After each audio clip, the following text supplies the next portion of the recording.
Muchas gracias, Javi. Bueno, y hablamos sobre una situación que nos preocupa a todos, ¿no?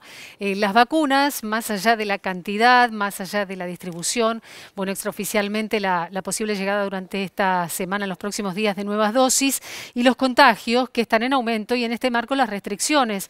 Por lo tanto, la palabra autorizadísima para hablar de este tema la tienen los infectólogos, que muchos de ellos estuvieron reunidos en las últimas horas con el Gobierno Nacional y que plantearon determinadas medidas a tomar en cuenta. A ver, esas medidas son las que necesitamos, son las más efectivas. ¿Qué se hace, Ale? Ahora se lo vamos a preguntar, pero Dale. vamos a lo urgente primero. A ver, el doctor Arnaldo Casiro es jefe de infectología, jefe de infectología del Álvarez. Doctor, ¿cómo le va? Buen día, bienvenido. Buen día, Alejandro, ¿qué tal? ¿Cómo está? Buen día, Silvia. Buen día. A ver, lo primero que te quiero preguntar es, ¿qué nivel de ocupación tenés en el Álvarez de camas de terapia intensiva? ¿En cuánto estás en porcentaje? El tema no es un hospital, yo siempre digo lo mismo, el tema no tenemos que pensar en un hospital, sino que tenemos que pensar en el sistema de salud. Acá lo importante no es un hospital en particular.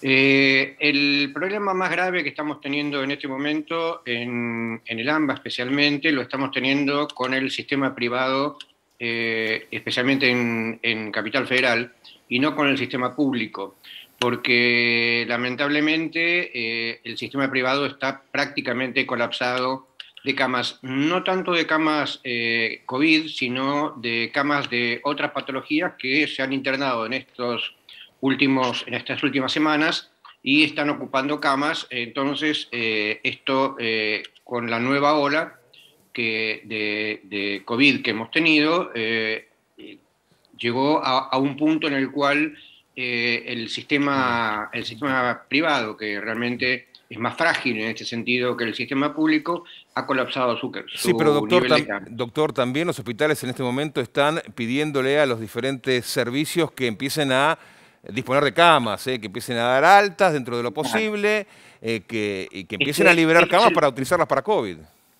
Claro, este es el tema. Dentro del sistema público empezamos antes a tratar de dejar de hacer las cosas que no fueran imprescindibles, suspender cirugías que no fueran urgentes, etcétera, etcétera, etcétera, para tener justamente, para liberar camas y poder hacer frente a esta nueva ola que estamos viendo en este momento.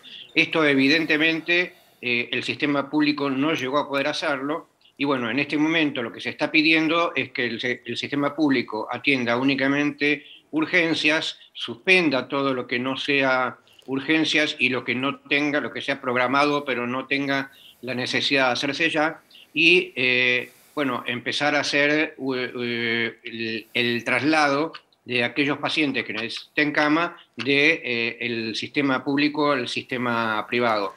Perdón, del sistema privado al sistema público. Doctor Casiro. Sí, perdón. Consultarle en este sentido puntualmente. Entonces, por ejemplo, una persona que tenía programada una cirugía, no sé, de rodilla, de próstata, que no es urgente y la tenía prevista para fines de abril, ¿estamos en condiciones de decirle que seguramente esa cirugía no se va a realizar? Yo de aquí a fines de abril realmente, Silvia, no me animo a decirle nada. Estamos hablando de qué es lo que va a pasar dentro de los próximos 3 o 4 días. En realidad, pero realmente creo que como viene la situación, de aquí a fines de abril vamos a estar muy complicados y es muy probable que esas personas, si su cirugía no es urgente, sea reprogramada para más adelante, porque realmente aquí tenemos que hacer una diferenciación que es muy importante. Estamos ante dos situaciones: o elegimos la situación que es de vida o muerte, como es la internación de una persona que puede necesitar una terapia intensiva, un respirador y todo el sistema médico y el sistema de salud puesto a trabajar con estos pacientes, o tenemos que elegir hacer una cirugía de una persona que probablemente pueda esperar un mes, 2 meses más, con la misma patología que tenía. Doctor, yo entiendo que es incómodo para todo el mundo, sí, a ver, pero lamentablemente es así. Es un tema dialéctico, ¿no? Porque es una discusión dentro del ámbito científico, pero estamos en Argentina. Pues recién veíamos un gráfico. El gráfico es muy elocuente, muy claro en la curva de contagios en la República Argentina y la evolución de la misma. Y si uno seguía por eso, estamos en la tercera ola. No estamos en la segunda ola. Hay quienes dicen de que esa segunda ola que se ve en el principio del verano era un rebrote, pero que no, como no fue sostenida en el tiempo, no se la puede considerar una segunda ola. ¿Usted en qué posición se encuentra? Yo creo que no es importante, la verdad. No, pero vivimos hablando, doctor, para no confundir a la gente, porque vivimos No, hablando no, todo el no, está tiempo que bien, llegó me la parece segunda bien. ola.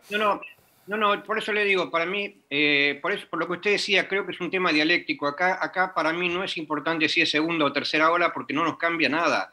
En realidad, aquí lo importante es que estamos con una ola que es mucho más importante probablemente que la primera y la segunda, si usted quiere que la llamemos segunda, porque esta ha venido con muchos más casos, mucho más rápidamente, con mucha cantidad de casos, porque la cantidad de personas que se están infectando diariamente es mucho mayor a la que se Claro. infectaba al principio de la otra. Es decir, hoy estamos como estuvimos en los peores momentos de la primera ola, cuando ya había pasado tiempo. Es decir, esto nos tomó como si hoy tenemos el hospital vacío y mañana a la mañana nos Claro, encontramos claro. con todas las camas llenas. Entonces yo creo que el problema está aquí. Yo creo que a veces sí es cierto, queremos ponerle nombre, y especialmente nosotros los médicos queremos ponerle nombre, que si esto es la primera, la segunda, la tercera.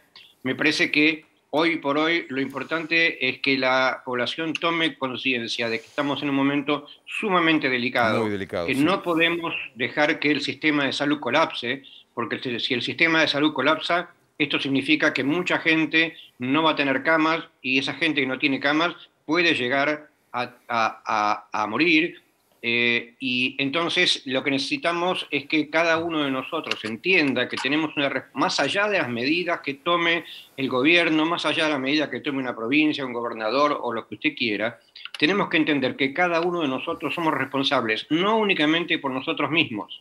Cada uno de nosotros somos responsables por la persona que tenemos al Claro. lado. Permítame que le Doctor, hagamos una consulta, doctor, porque hay muchos temas. justamente decía, somos responsables por nosotros y por los que tenemos al lado. En las últimas horas se está hablando muchísimo nuevamente del tema presencialidad en el sistema educativo, ¿no? Aquellos sectores como los sindicales, gremiales, que por ejemplo mañana aquí en la Ciudad de Buenos Aires van a un paro para reclamar que haya menos circulación de gente en establecimientos educativos, o bien algunos sectores más duros que dicen que hay que ya restringir, cortar la presencialidad. Usted como infectólogo, ¿cómo analiza esta situación? Mire, yo creo que en este momento, por ahora, no hemos visto un crecimiento importante a partir de las escuelas, y esto no solamente en nuestro país, sino en general en el mundo.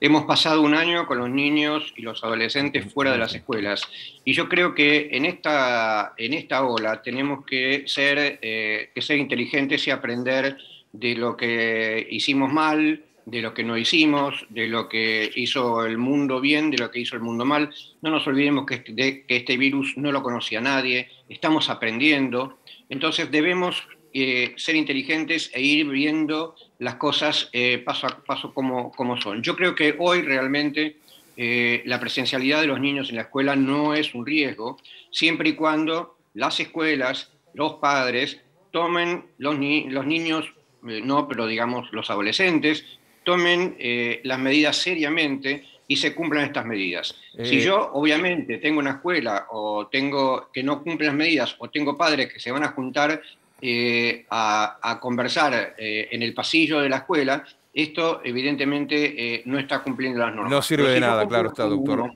A ver, ¿cómo, perdón? no, le decía que obviamente que no sirve de nada, si por más que se mantenga la burbuja dentro Exactamente, del colegio, si los padres después hacen cualquier cosa, se quedan padres o madres exactamente. charlando 40 minutos en los pasillos, en la puerta del colegio, no sirvió de nada. A ver, doctor, imaginando un panorama, usted sabe que la carrera es por la vacuna, ¿no? Ganar tiempo para que cuanto mayor gente se pueda vacunar esté a ver, lejos de la posibilidad de que la enfermedad sea grave o llegue a la muerte. Si llegamos a vacunar a las 12, 13 millones de personas de acá al invierno que hacen falta y que están dentro de los grupos de riesgo, ¿vos imaginás un invierno con muchísimos casos pero con una tasa de letalidad en descenso? Sí, por supuesto. Por supuesto, la vacuna no nos va a evitar que nos enfermemos, pero sí lo que nos va a evitar es que tengamos una enfermedad grave.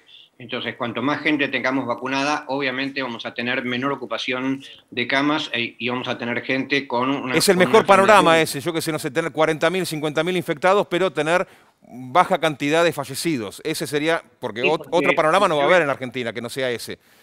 no, seguro que no, pero si yo logro vacunar a una cantidad sustancial de gente de aquí a un mes o a 2 meses, obviamente lo que voy a tener Bien. son 40 o 50 mil personas, como decís vos, que van a tener una gripe o van a tener una enfermedad un poquito más severa que una gripe, pero no mucho más, pero que no van a necesitar internación y que no van a necesitar agotar al sistema de salud. No nos Clarísimo. olvidemos que el sistema de salud está agotado no solamente o está estresado no solamente por la cantidad de camas que están ocupadas, sino que el sistema de salud está agotado desde el punto de vista del personal.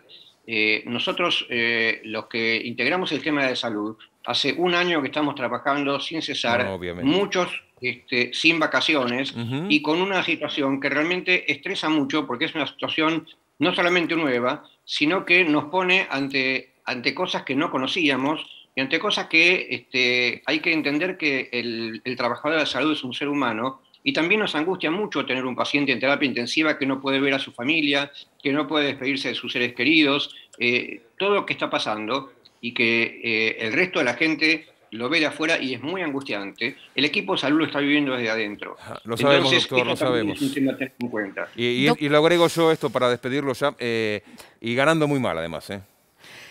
Bueno, sí, Doctor por supuesto. Caciroles, le agradecemos Eso es desde inmensamente. siempre. Claro que sí. Doctor Arnaldo Casiró, jefe de infectología del Hospital Álvarez, aquí de la Ciudad de Buenos Aires, le agradecemos inmensamente su tiempo con la televisión pública y en nombre suyo saludamos a todos sus pares, a todos los trabajadores de la salud que siguen trabajando de manera denodada en esta pandemia, en plena pandemia. Muchísimas gracias, doctor. No, gracias a ustedes, Silvia. Que tengan buen día. Igualmente. Y